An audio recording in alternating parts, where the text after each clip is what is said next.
नमस्कार दोस्तों और स्वागत है आप सभी का करंट अफेयर अपडेटेड के इस यूट्यूब चैनल पर, जहां पर आज हम डिस्कस करने वाले हैं 7th एंड 8th मार्च 2021 के इंपॉर्टेंट इवेंट्स के बारे में। तो चलिए लेक्चर की शुरुआत करते हैं और सबसे पहले देख लेते हैं कि आज हमें कौन कौन से इंपॉर्टेंट टॉपिक्स को कवर करना है। आज सबसे पहले हम डिस्कस करेंगे बीजू पटनायक के बारे में, उसके बाद हम डिस्कस करेंगे पेंच टाइगर रिजर्व से रिलेटेड, उसके बाद डिस्कशन होगा एल साल्वाडोर के बारे में, उसके बाद हम डिस्कस करेंगे डंपिंग इनर्ड वेस्ट और एरासोल भाटी वाइल्ड लाइफ सेंचुरी से रिलेटेड एक काफी इंपॉर्टेंट आर्टिकल। ओके, चलिए शुरुआत करते हैं पहले आर्टिकल के साथ, जो कि रिलेटेड है बीजू पटनायक से। क्या कंटेस्ट है, क्यों हम बीजू पटनायक को आज डिस्कस कर रहे हैं? तो रिसेंटली क्या हुआ है, हमने इनकी बर्थ एनिवर्सरी सेलिब्रेट की है। कब? 5 मार्च को। ओके, बीजू पटनायक जो है वो कौन थे? तो एक ये इंडियन पॉलिटिशियन, एक फ्रीडम फाइटर, एक एयरफोर्स पायलट, उसके साथ साथ एक बिजनेसमैन भी थे। ठीक है ना, काफी वाइब्रेंट पर्सनालिटी थे ये। अब इनके बारे में कुछ डिटेल से चीजों को जान लेते हैं। सबसे पहले तो इनका जन्म जो है वो 5 मार्च 1916 में हुआ था। जब इनका जन्म हुआ था तो जो नाम इनको इनके घर वालों ने रखा था वो था Vijayanand Patnaik. Okay, but he is popularly known as Biju Patnaik.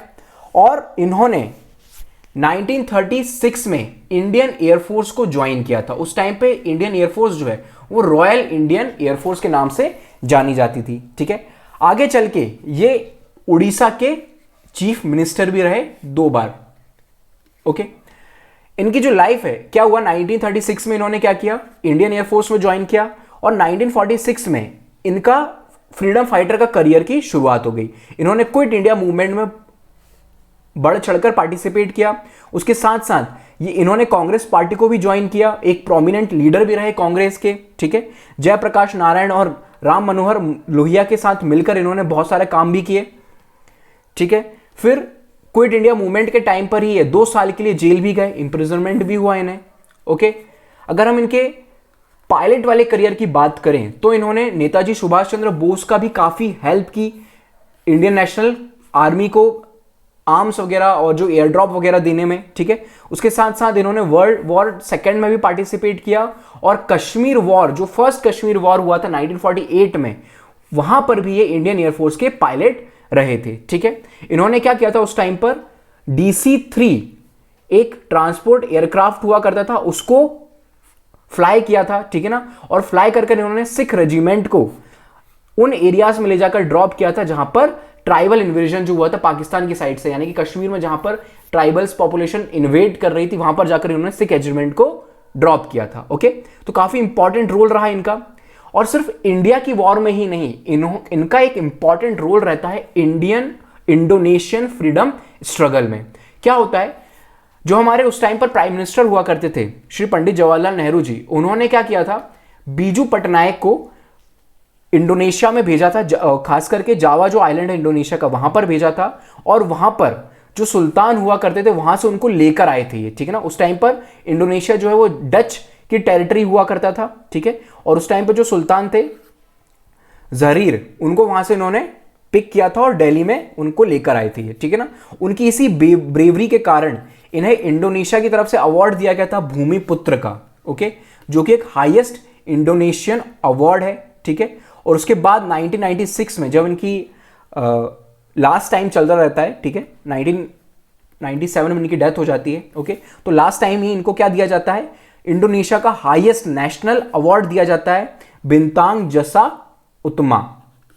Okay, तो ये था बीजू पटनायक के बारे में। अब आगे बढ़ते हैं, इसके बाद हम डिस्कस करते हैं अगला इंपॉर्टेंट आर्टिकल जो कि रिलेटेड है पेंच टाइगर रिजर्व से। ठीक है, पेंच टाइगर रिजर्व कहां पर है? तो महाराष्ट्र में आता है सबसे पहले तो ये। ओके, क्या हुआ है, रिसेंटली यहां पर एक टाइग्रेस हुआ करती थी जिसका नाम था अवनी। ये क्या हुआ करती थी, मैन ईटर थी, यानी कि नरभक्षी हो चुकी थी ये। ओके, इसका एक कब है, ओके, यानी कि इसका एक जो बच्चा है फीमेल कब, उसको अब रिलीज कर दिया गया है पेंच टाइगर रिजर्व में। ओके, तो यही इसी कारण ये टाइगर रिजर्व जो है वो न्यूज में आया है। अब यहां पर इंटरेस्टिंग बात यह है, पेंच टाइगर रिजर्व जो है वो 2 स्टेट में लाई करता है। कौन कौन से 2 स्टेट में? तो सबसे पहले तो महाराष्ट्र में, उसके साथ साथ एमपी में भी, एमपी का जो सदर्न रीजन है वहां पर भी पेंच टाइगर रिजर्व लाए करता है। ठीक है, इस टाइगर रिजर्व के बारे में बहुत ज्यादा डिटेल से हम समझ लेते हैं, ओके, क्योंकि काफी इंपॉर्टेंट टाइगर रिजर्व है ये। सबसे पहला तो महाराष्ट्र की अगर हम बात करें तो महाराष्ट्र में ये नागपुर डिस्ट्रिक्ट में आता है, ओके, और यहां पर एक इंपॉर्टेंट रिवर है पेंच रिवर।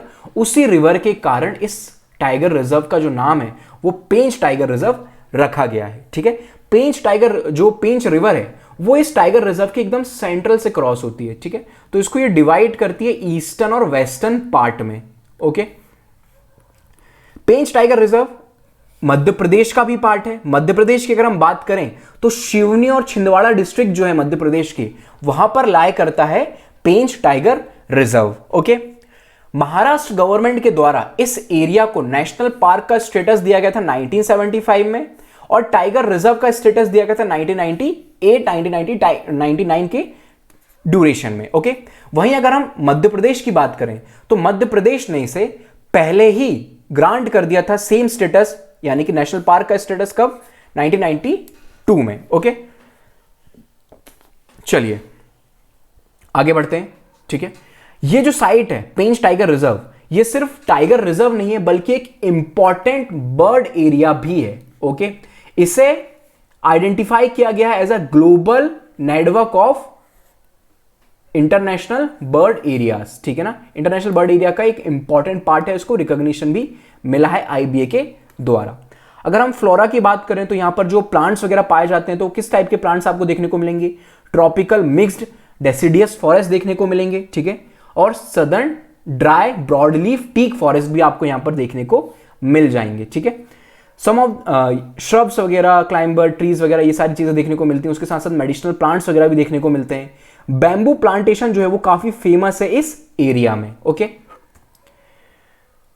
फौना की बात करें तो मैमल्स जो यहां पर पाए जाते हैं वो कौन कौन से हैं, स्लॉथ बियर, जैकाल, नीलगाय, वाइल्ड डॉग, ठीक है, और बर्ड्स काफी फेमस है, पी फ्लॉज, ठीक है, और मैगपी, रॉबिन, पिनटेल, ड्रोंगो, यूनिया और माइना, ये कुछ इंपॉर्टेंट बर्ड्स हैं जो यहां पर आपको देखने को मिल जाएंगी, ठीक है।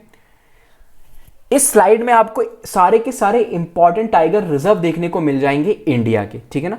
एक बार वीडियो को पॉज करके इस मैप के ऊपर जरूर आप नजर दौड़ा लीजिएगा, ओके। चलिए आगे बढ़ते हैं। इसके बाद रिसेंटली कुछ स्पीशीज जो न्यूज में रही हैं, चाहे वो प्लांट्स की हो या एनिमल्स की हो, एक बार हम उन्हें भी डिस्कस कर लेते हैं। सबसे पहले तो रेड सैंडर। रेड सैंडर क्या है, ये एक ट्री है, ठीक है। इसका वुड प्रोड्यूस किया जाता है, इस प्रकार से इसका कुछ वुड दिखाई देता है। आप देख सकते हैं ट्री को अगर आप कट करोगे तो बीच में से आपको रेड रेड कलर की ये ट्री दिखाई देगी, वुड दिखाई आपको रेड कलर का दिखाई देगा, इसी कारण इसे रेड सैंडर के नाम से भी जाना जाता है, ठीक है। कहां का एंडेमिक है, यानी कि सिर्फ और सिर्फ आंध्र प्रदेश, केरला, तमिलनाडु और कर्नाटका, इन्हीं डिस्ट्रिक्ट में ये देखने को मिलता है, ओके।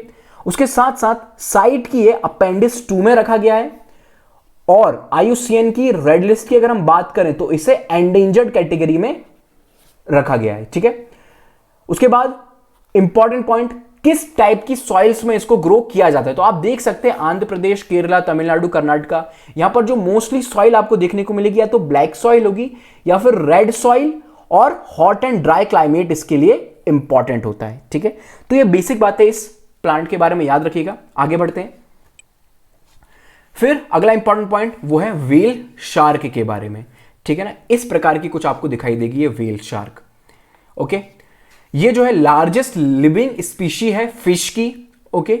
उसके साथ साथ इसे एंडेंजर्ड कैटेगरी में रखा गया आईयूसीएन की रेड लिस्ट की अगर हम बात करें, ठीक है। इंडिया में अगर हम बात करें तो वाइल्ड लाइफ प्रोटेक्शन एक्ट के अंदर इसको प्रोटेक्शन प्रोवाइड की गई है। इसका जो लाइफ स्पैन होता है तो 130 ईयर्स का लाइफ स्पैन होता है इसका, ओके। उसके साथ साथ इनका जो साइज वगैरह होता है वो 10 मीटर्स इन लेंथ होता है और 20 टन्स के अराउंड इनका वेट होता है। हैबिटेट की अगर हम बात करें तो ट्रॉपिकल ओशियंस में ये हर जगह पाई जाती है पूरे वर्ल्ड में, ओके। इंडिया के भी कोस्टल रीजन्स में आपको देखने को मिल जाएंगी व्हेल शार्क्स, ओके। चलिए आगे बढ़ते हैं। इसके बाद हम डिस्कस करते हैं हमारा अगला इंपॉर्टेंट आर्टिकल जो कि रिलेटेड है एल सल्वाडोर से। क्या हुआ है, ये जो कंट्री है एल सल्वाडोर, इसकी सबसे पहले तो आप लोकेशन देख लीजिए। ये जो है वो सेंट्रल अमेरिकन कंट्री है, यहां पर लाई करती है। यहां पर यूनाइटेड स्टेट, मैक्सिको और ये जो सेंट्रल अमेरिकन कंट्रीज हैं तो यहां पर लाई करती है सैन सल्वाडोर, ठीक है ना, या फिर एल सल्वाडोर, ओके। क्या हुआ है, क्यों ये कंट्री रिसेंटली न्यूज में, क्योंकि ये फर्स्ट सेंट्रल अमेरिकन कंट्री बन गई है जिसे मलेरिया फ्री डिक्लेयर कर दिया गया है। तो पहला फैक्चुअल पॉइंट तो आपको यही याद रखना है, कौन सी ऐसी सेंट्रल अमेरिकन कंट्री है जो कि मलेरिया फ्री डिक्लेयर कर दी गई है, तो वो है एल सल्वाडोर। ओके, चलिए किसके द्वारा डिक्लेयर किया गया है, तो वर्ल्ड हेल्थ ऑर्गेनाइजेशन के द्वारा इसको डिक्लेयर किया गया है। उसके बाद अगला इंपॉर्टेंट पॉइंट, मलेरिया एलिमिनेशन का जो सर्टिफिकेट है वो कब दिया जाता है, जब कंसिक्वेंटली 3 इयर्स तक उस कंट्री में क्या हुआ है, कोई भी मलेरिया का केस या फिर जिसे हम बोल सकते हैं डिस्ट्रीब्यूशन, जो ट्रांसमिशन होता है डिजीजेस का, वो नहीं देखा गया है। ओके, कंटिन्यूसली 3 इयर्स तक, तब उस कंट्री को मलेरिया फ्री डिक्लेयर कर दिया जाता है। अगर हम रिसेंटली बात करें तो कौन कौन सी कंट्रीज है जिन्हें मलेरिया फ्री डिक्लेयर किया गया है, तो उसमें आती है आपकी पैराग्वे और अर्जेंटीना। पैराग्वे को 2018 में, अर्जेंटीना को 2019 में मलेरिया फ्री डिक्लेयर किया गया था। तो तीनों कंट्री का नाम याद रखिएगा। ओके, फिर हाई बर्डन की बात कर लेते हैं। ओके, बहुत इंडिया जो है it amongst the highest burden country, ठीक है, मलेरिया के द्वारा सबसे ज्यादा डिजीज जो है इंडिया में देखी जाती हैं। ठीक है, और इंडिया में अगर हम स्टेट्स की बात करें तो कौन कौन से स्टेट्स हैं, वेस्ट बंगाल, झारखंड, छत्तीसगढ़ और मध्य प्रदेश। यहां पर ये डिजीज का जो इंपैक्ट है वो सबसे ज्यादा देखने को मिलता है। सबसे पहले हम मलेरिया को डिस्कस कर लेते हैं कि मलेरिया किस टाइप की डिजीज है। तो ये एक पैरासाइटिक डिजीज है। ओके, ठीक है, पैरासाइट यानी कि जो आपके पैरासाइट होते हैं, यानी कि कैरियर के, एक कैरियर की रिक्वायरमेंट होती है इनके लिए। वो कैरियर होता है हमारा फीमेल एनोफिलस मॉस्किटो। ओके, उसके द्वारा ये पैरासाइट को स्प्रेड किया जाता है। 4 टाइप के मलेरिया होते हैं, आप उनके नाम देख सकते हैं, plasmodium, falciparum, P vivax, P ovale and P malariae. ठीक है, ये 4 टाइप के अलग अलग मलेरिया के टाइप्स होते हैं। ठीक है ना, तो एक बार देख लीजिएगा, याद रहेगा आपको। ठीक है, चलिए उसके बाद फिर इंडिया में एक प्रोग्राम चलाया जा रहा है, एक इनिशिएटिव चलाया जा रहा है जिसका नाम है दुर्गामा अंचालारे मलेरिया निराकरण। ठीक है, ये प्रोग्राम है, किसके द्वारा स्टार्ट किया गया है, तो उड़ीसा के द्वारा इस प्रोग्राम को स्टार्ट किया गया है। और ऐसे एरिया में फोकस किया जाता है जहां पर मलेरिया का जो आउटब्रेक है वो सबसे ज्यादा है, उन एरियाज में सर्विसेज वगैरह को प्रोवाइड किया जाता है। ओके, चलिए आगे बढ़ते हैं। इसके बाद हम डिस्कस कर लेते हैं हमारा अगला इंपॉर्टेंट आर्टिकल जो कि रिलेटेड है डंपिंग ऑफ इनर्ट वेस्ट से, कहां पर, Asola Bhati wild life sanctuary में। ठीक है, तो यहां पे सबसे पहले तो 2 पॉइंट आपको समझने की जरूरत है। सबसे पहला, इनर्ट वेस्ट क्या होता है। ओके, उसके बाद हम समझेंगे Asola Bhati wild life sanctuary के बारे में। ठीक है, तो सबसे पहले इनर्ट वेस्ट को डिस्कस कर लेते हैं। देखिए, इनर्ट वेस्ट क्या होता है, ना ही ये बायोलॉजिकल और ना ही किसी प्रकार का ये केमिकल वेस्ट होता है। ठीक है ना, ये नॉन रिएक्टिव होता है, यानी कि हमारे इन्वायरमेंट में ये किसी प्रकार से भी रिएक्ट नहीं करता है। ठीक है, ये जो वेस्ट होता है जनरली डिकम्पोज नहीं होता है, या फिर डिकम्पोज होने में टाइम ये काफी ज्यादा लेता है, कई साल बीत जाएंगे, 1000 साल, ऑलमोस्ट 1000 ईयर्स बीत जाएंगे, तब तक ये जो वेस्ट है वो डिकम्पोज नहीं होगा। ठीक है, कहां से ओरिजिनेट होता है ये इनर्ट वेस्ट, तो देखिए जो आपकी कंस्ट्रक्शन वगैरह होते हैं, ओके, जो सीमेंट वगैरह होती है, या फिर डेमोलिशन, आपने किसी बिल्डिंग को गिरा दिया, डिमोलिश कर दिया, तो उसके जो अवशेष बच गए, ठीक है, मेटल वगैरह हो गया, वुड्स वगैरह हो गया, ब्रिक्स हो गए, ठीक है ना, सीमेंट कंक्रीट हो गया। ओके, इस टाइप के जो वेस्ट होता है उसे हम क्या बोलते हैं, इनर्ट वेस्ट बोलते हैं। ठीक है, ये किसी भी प्रकार से इन्वायरमेंट को क्या करता है, थ्रेट नहीं पहुंचाता है। ठीक है, बट स्टिल क्या हो सकता है, अगर बहुत सारा इनर्ट वेस्ट अक्यूमुलेट हो गया तो उससे क्या होगा, उसको डिकम्पोज करने में काफी ज्यादा परेशानी होगी, और ये बहुत सारा एरिया कवर कर लेते हैं। ठीक है, तो रिसेंटली क्या हुआ, इनर्ट वेस्ट को डिकम्पोज करने के लिए कहां पर डिकम्पोज किया जा रहा है, तो जो Asola Bhati wild life sanctuary है, यहां पर जो माइंस हैं वहां पर डिकम्पोज किया जा रहा है इस टाइप के वेस्ट को। ठीक है, असोला वाइल्ड लाइफ सेंचुरी के बारे में आप डिस्कस कर लेते हैं। ये जो सेंचुरी है कहां पर देखने को मिलेगी आपको, तो जो दिल्ली और हरियाणा की बॉर्डर है वहां पर सिचुएटेड है ये वाइल्ड लाइफ सेंचुरी। ओके, यहां पर बोथ फ्लोरल और फौना डाइवर्सिटी पाई जाती है। ठीक है, 200 से भी ज्यादा स्पीशीज हमें देखने को मिलती है माइग्रेटरी बर्ड्स की।